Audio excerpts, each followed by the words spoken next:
ഇപ്പൊ ആന ചവിട്ടിക്കൊന്നു കഴിഞ്ഞാൽ അത് ദേവസ്വം ബോർഡിലെ ആന ആണോന്നില്ല, കോൺട്രാക്ടറുടെ സബ് കോൺട്രാക്ടറുടെ ആള് എന്തെങ്കിലും അപകടം സംഭവിച്ചു കഴിഞ്ഞാൽ, അയാൾ ഒരു ആക്സിഡന്റ് വിട്ട് മരിച്ചാൽ നിങ്ങൾ കോമ്പൻസേഷൻ കൊടുക്കും.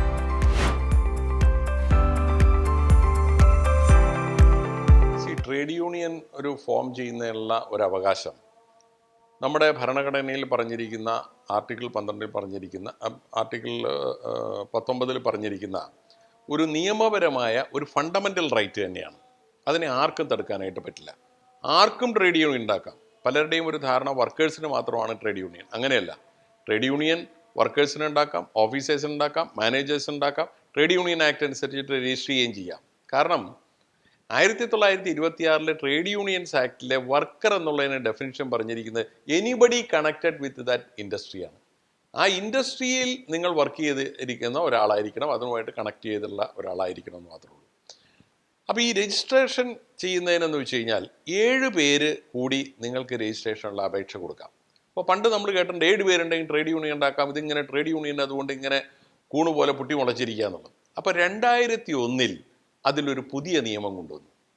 നിങ്ങൾ 7 പേരുണ്ടെങ്കിൽ നിങ്ങൾക്ക് അപേക്ഷ കൊടുക്കാം. പക്ഷേ ട്രേഡ് യൂണിയൻ രജിസ്റ്റർ ചെയ്ത് കിട്ടണമെങ്കിൽ ആ സ്ഥാപനത്തിലെ വർക്കേഴ്സിൻ്റെ 10% ആളുകളെങ്കിലും നിങ്ങളുടെ യൂണിയൻ വേണം. അപ്പോൾ 500 പേരുള്ള സ്ഥാപനമാണെങ്കിൽ 7 പേർക്ക് വെച്ചിട്ട് നിങ്ങൾക്ക് അപേക്ഷ കൊടുക്കാം. പക്ഷേ അതിൻ്റെ പ്രോസസ്സ് ചെയ്ത് അത് രജിസ്ട്രേഷൻ കിട്ടണമെങ്കിൽ നിങ്ങൾ 500 പേരുണ്ടെങ്കിൽ 50 പേരുടെയെങ്കിലും സമ്മതപത്രം അവിടെ ഹാജരാക്കിയാൽ മാത്രമേ രജിസ്ട്രേഷൻ കിട്ടുള്ളൂ. അപ്പം അങ്ങനെ രജിസ്ട്രേഷൻ കിട്ടിക്കഴിഞ്ഞാൽ നിങ്ങൾക്ക് അവിടെ വർക്ക് ചെയ്യാം. പക്ഷേ ഈ രജിസ്ട്രേഷനും റെക്കഗ്നേഷനും രണ്ടും രണ്ടാണ്. അപ്പം നിങ്ങളുടെ സ്ഥാപനത്തിലോ ട്രേഡ് യൂണിയൻ എന്നും പറഞ്ഞുകൊണ്ട് നിങ്ങൾ അതിനെ റെക്കഗ്നൈസ് ചെയ്യണോ,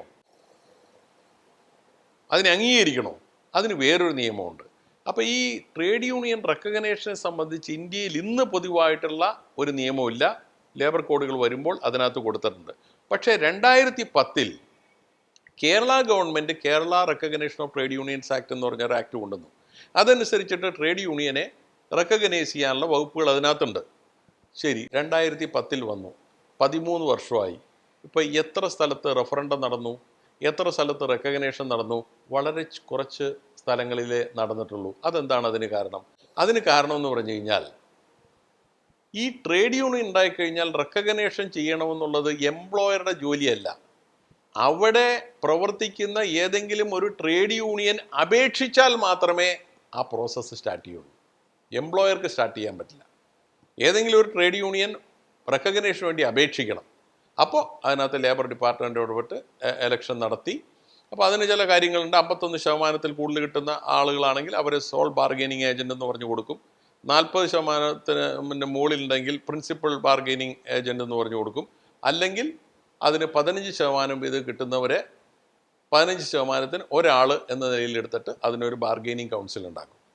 അപ്പോൾ രജിസ്ട്രേഷൻ ഒരു കാര്യം, റെക്കഗ്നേഷൻ മറ്റൊരു കാര്യം. പക്ഷേ അതിനെ തടുക്കാൻ പറ്റില്ല. കാരണം ഇത് ഫണ്ടമെൻ്റൽ റൈറ്റ്സിൽ പെടുന്ന ഒരു റൈറ്റാണ്. ആർട്ടിക്കിൾ 19 ഒരു റൈറ്റാണ്. Formation of trade union association 1912 add ചെയ്തതാണ്. അന്നാണ് നമ്മൾ കോപ്പറേറ്റീവ് സൊസൈറ്റീസ് ആക്ട് വരുന്നത്. കോപ്പറേറ്റീവ് സൊസൈറ്റി ഈ 3 ഫണ്ടമെൻ്റൽ റൈറ്റാണ്. അതുകൊണ്ട് ഇനി ഓഫീസേഴ്സിന് ട്രേഡ് യൂണിയൻ ഉണ്ടാക്കാൻ പാടില്ല എന്നൊരു നിയമവും കൊണ്ടുവന്നാൽ പോലും സുപ്രീം കോടതി എടുത്തുകളയും. Great Leap, encouraging employment values.